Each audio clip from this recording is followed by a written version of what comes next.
The living world is a unique and spectacular marvel. Yet the way we humans live on Earth is sending it into a decline. Human beings have overrun the world. Hi guys, welcome to my radio production. Today I'll be discussing the issues and stigma surrounding climate change and global warming.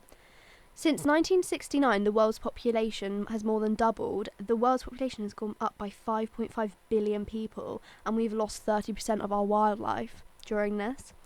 According to research, by 2100, our planet is going to become 4 degrees warmer.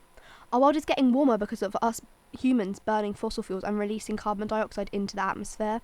This has been one of the main reasons for the 5 mass extinctions our planet has had, and if we don't start taking action now, another mass extinction is predicted to happen in the next 80 years, if not 2. How scary is it by the 2100s? That's going to happen, that's only 80 years' time. That's scary shit, man. I mean, we might not even be alive by then, but fuck me, that's scary. So today I'm joined with Finn to talk about climate change and what she does to help the world out. Hi. Obviously, the global temperature is rising, ice is melting, and what else? Do you know anything? Are people aware of what's happening? I think in the media at the moment more and more people are becoming aware of things like rainforest destruction, species extinction, like oceanic dead zones. And obviously loads of people obviously believe in it because there are loads of facts to support it, but then again people like Donald Trump who just don't believe in it, and it's really mind-boggling as to why when there's so much evidence behind it. Why do you believe in climate change? I feel like it's pretty well documented, in recent years, that sea levels are rising, animals are dying, temperatures rising, ice is melting as a result of the rising sea levels and stuff, and I feel like it's stupid if people don't believe in it, because like I said, it's been well documented over the last 5 years, and people still do nothing about it. And obviously people are becoming more aware, protests are happening, and you've been to a few, haven't you? So. Yeah, so the first one that I went to was actually more about animal rights, but obviously a big focus there was about the climate and helping the world and things, and that was in London last year. And then since then there's been all the school strike, and I think they were really good in bringing the attention of young people, but of course as well as the teachers and all the parents and things, they were forced to get involved in taking action because their children wanted to. Was your experience good with them? Yeah, they were all good. There was quite a lot of backlash, obviously, okay. But I think that comes with everything, in all sorts of protests. Also, it's I've done work with Extinction Rebellion, volunteered with them, and of course there's quite a lot of hate towards them in the media, centred towards the negatives rather than the positives, which is a shame. Do you think they make an impact? Do you think the protests help? I think they definitely raise awareness, because as much as you can do individually, it's all about the government change and big corporations. So of course every little helps, obviously. So it's just about bringing awareness maybe rather than changing anything, but you have to start from somewhere. Would you ever go to a protest yourself? I don't know if I'd go to a protest. I definitely see the benefit of protests, but I think some people just go for a laugh. What do you think of the people who do go to them? Well, I don't have anything against them if they truly are actually about climate change, actually reversing the effects of climate change and saving the planet and saving us, then yeah, good for them. But I think some people just do it for as a look, if you know what I mean, and don't actually sincerely mean it.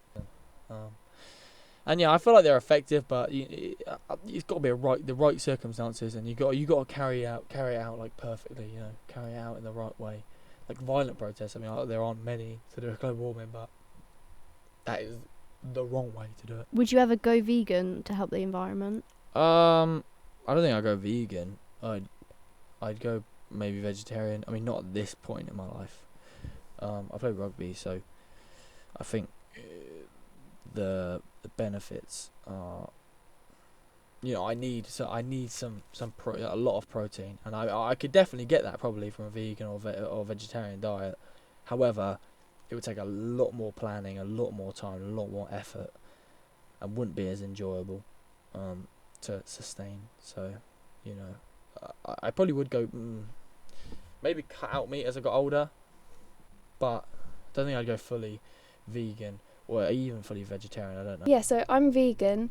One of the main factors was about climate change and just helping the environment, because I think it's like one of the single most like impact thing that makes the biggest impact is literally just your diet, and it's a lot easier than it seems.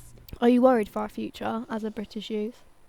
Not just British youth. I mean, I'm pretty afraid of the whole world's future. If you don't start acting now, start trying to reverse the effects of climate change, then you know, there won't be a future. Do you know what I mean? Like, people always say, like, oh, we're killing our planet, Like, we are killing our planet, but the planet will survive. The planet will, you know, we will die. We will die out. You know, the planet will regrow and rebuild herself, and then, you know, another lot of dickheads will come along. This is like our future. It's affecting. Are you worried for the future? Yeah, I'm really worried. I think because there's that big clock. I can't remember where it is, but there's that big clock which was counting down like how many days we have left until we can't reverse anything. Yeah, and that's scary. That's terrifying to me. And it's worrying that not more people are worried, I think, because it's our future. Yeah. And like, without us doing something, it's just going to go all wrong. And we know that, so... What would you tell other people to do in their daily life? Well, I mean, I wouldn't want to tell them to do anything that I'm not doing. So, I mean, I'll be honest, I just do little things like, you know, turn off lights and get like organic food and stuff. I mean, obviously you're still killing the animal, eating the animal, but at least they're not being like battery farmed, you know. I suppose that's less climate change and stuff, and more animal. But you know, I feel like I would just tell people to do as much as you can, you know, even if it's very little. It just pisses me off when people can do much more, but they just don't. You know, do what you can, do it consistently. Doesn't make much of a difference, but a difference nonetheless. What would you recommend for people to do to help prevent it? Like, even just a little thing. I think like all of the general things, like, I don't know, like switching off lights and little things like that, but just not even like your actions, just like thoughts and being aware of what you do. So like you could switch like a plant-based diet, like if you can, like obviously there are limits and things, and just like shop locally and just little things like that, and just make a big difference. They make such a big difference, and it's just having the mindset of doing it that really is what is the biggest thing, as long as you're aware of issues. Yeah, are you aware of the bushfires? Do you think a lot of people are aware? Because obviously it's a big thing at the moment, and it was. I mean, at the start of the year, with this year's, there's obviously like so much going on. At the start of the year, that was one of the biggest like things in the news. I think it was like 2019 in summer to quite recently at the start of 2020 when the Australian bushfires were, and that's like the worst that it's ever been. So I think now they seem to be kind of forgotten about just because of like COVID and everything else. But I think it's really important that we keep talking about them, because like half a billion animals have been killed, like all these things. It's devastating. Yeah, it is really devastating. And how do you think they affect the British youth? The fires, I think they're quite a good like warning to us as to what can happen. Obviously, like bushfires aren't common, obviously in England and Britain, but it's just a really significant warning that things like this do happen, and they can happen really easily.